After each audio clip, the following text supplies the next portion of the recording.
Welcome to the story of my third birth, which by textbook was the most high risk, complex, and dangerous birth that I've had or that the hospital has ever seen.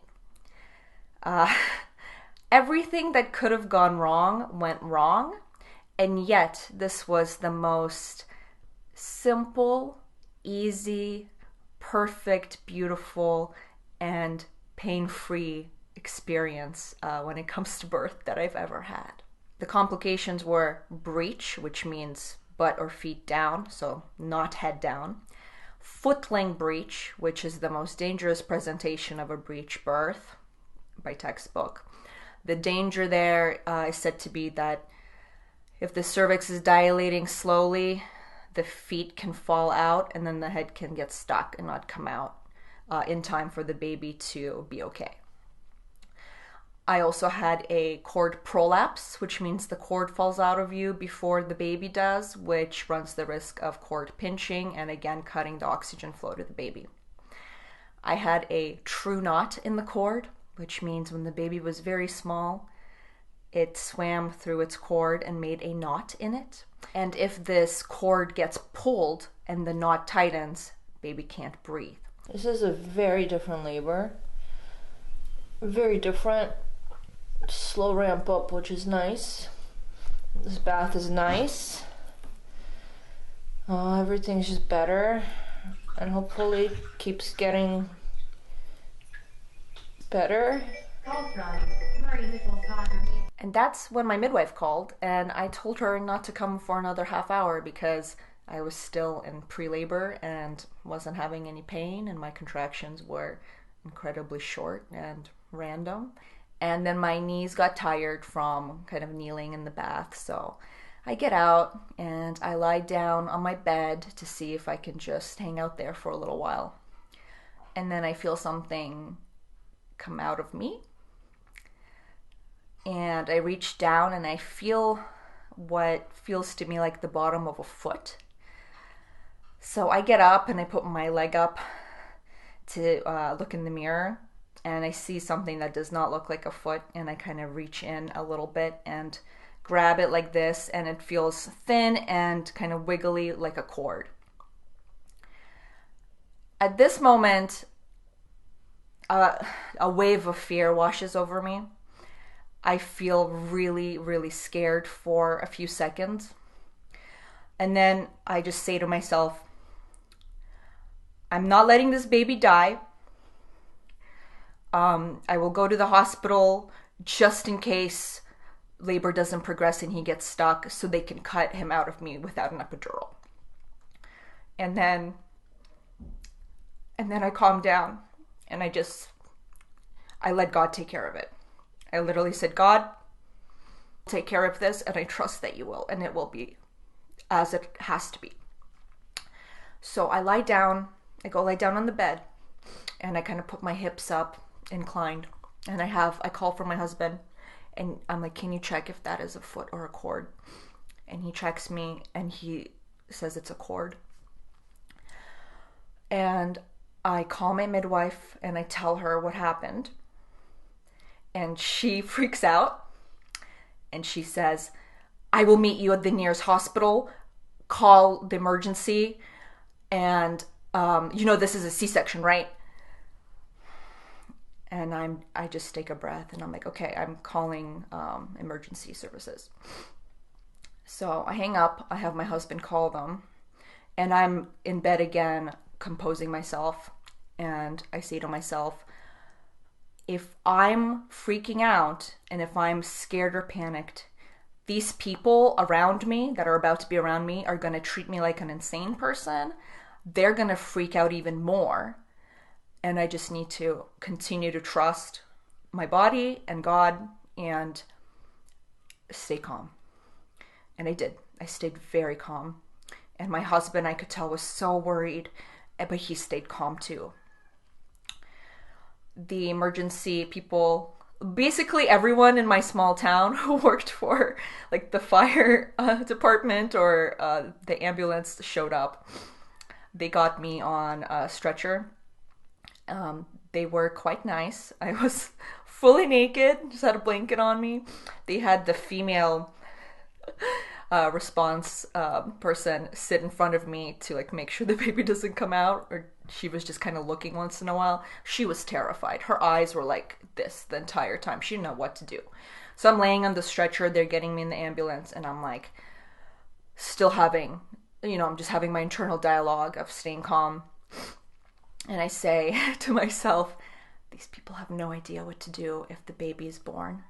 I am not having this baby in this ambulance.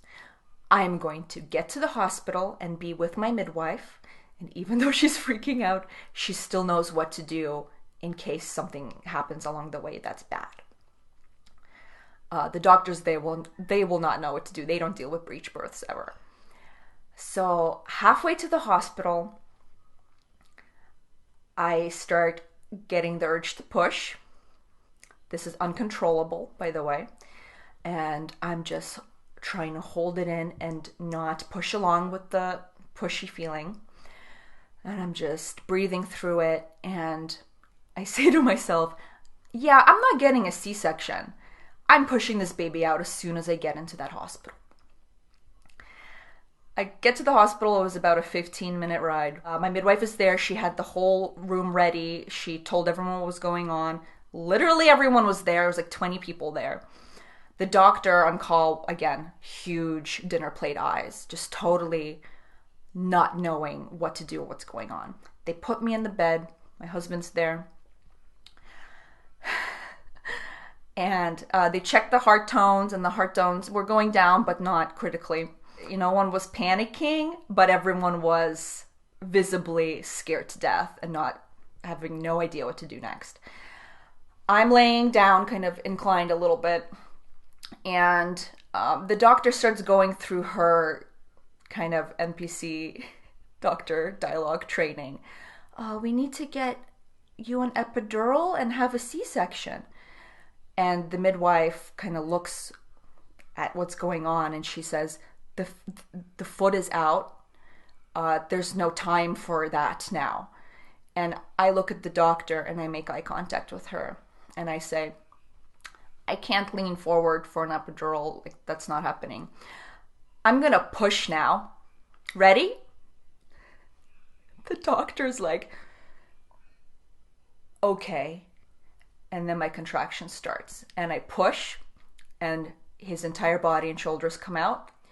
And then I take a breath, and I push at the end of the contraction, and the entire head comes out. 2 pushes. They give me the baby. Actually, here's the video. It's just look how calm I am and how not calm everyone else is.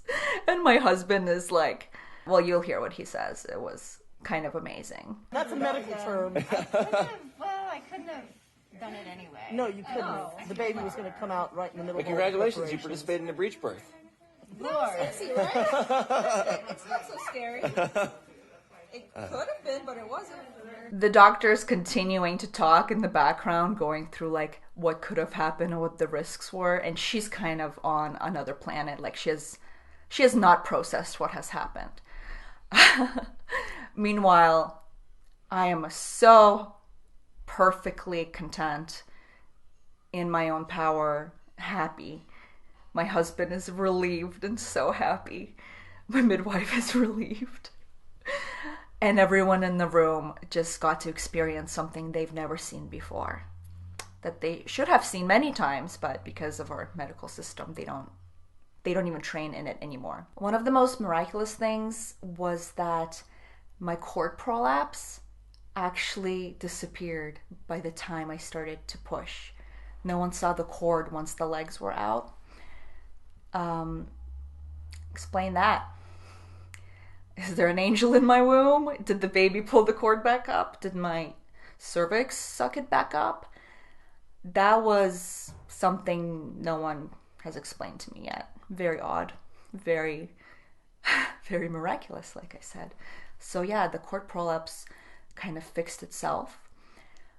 This entire experience, everything that could have gone wrong with this birth went wrong, and then corrected itself and was no problem. Yeah. So that's the short version of my third birth story. And, I could say that it wasn't what I wanted or what I planned, and it wasn't. But sometimes God gives you what you need and not what you want. And I needed this. I needed to correct my previous two experiences. I needed to close the loop of trauma and anger and sadness about my birth experiences. And I did. This was a mirror, an inverse of my previous two births, both physically and metaphysically, because I have two wombs, two cervix. So this birth was in my second uterus that has never been used before. And it fixed everything that went wrong emotionally and what I was robbed of with my previous two births. So with my first son in my right uterus, I was in Canada. I couldn't even get a midwife because I was high risk. And the only option I was given, which they also tried to take away from me, was scheduling my C-section. They scheduled it anyways, and I had to deny it. I went to the hospital, and he was breech, and I had no option. I had to be cut. No one does breech birth, so there you go, no options. I was then bullied and before they cut him out of me, I was hand raped by a nurse. Yeah, when someone sticks their hand in you without your consent or any warning or saying hello, that's rape, by the way. And then my second birth experience was a VBAC in the same womb. And that was my daughter, and I had her at the same hospital that this story is about. And I managed to do natural, drug-free vaginal delivery there, but it was 6 hours of horrific pain. I woke up with my labor punching me in the face. I got there, and they wouldn't let me push for 2 hours. And when someone tells you not to push because you're not ready, it creates a psychological block, and there was nowhere to push. They weren't letting me have a space to do it in. And I wasn't allowed, like a child, I wasn't allowed to push my daughter out for 2 hours, so I was screaming for God to kill me. It was so horrifically painful, agonizing. And then as soon as they were like, oh, I guess, your body keeps pushing, so we should try it. Yeah, no shit. The doctor couldn't tell how dilated I was. That's the reason she gave me. Maybe you should check me when I'm in an active contraction, FYI. Just a hint there, doctor. Like Google it or something. Anyways, so I pushed her out really fast as well. But it was an awful experience. And this birth corrected all of that. I chose to go to the hospital. I chose when to push my baby. I told the doctor that I'm pushing my baby now, and she had to consent to me. I was 100% in my power. Nobody touched me, nobody helped me, nobody did anything for me. I did it with an audience of many people that I think will truly benefit from seeing a breech birth and seeing that it can be beautiful and simple and easy and not a disaster, like their textbooks say. Yeah, I feel completely healed and triumphant, and this is the best thing that's ever happened to me. And I think I've done some interesting things, haven't been in Bitcoin for so long, and I've done some unique things in my life. This was interesting, unique, amazing, crazy, intense, powerful, redemptive. Yeah, my birth loop has been closed. I feel perfect and complete. My baby's wonderful. Oh, and he was premature. So that's another thing on top of it. And he's not acting like a premature baby at all. He's totally wonderful and no issues. Yeah, so my takeaway from this is don't give up your autonomy. to anybody. And trust God, because that's how you can stay calm and make good decisions and not have someone take that God-given right away from you. Take care.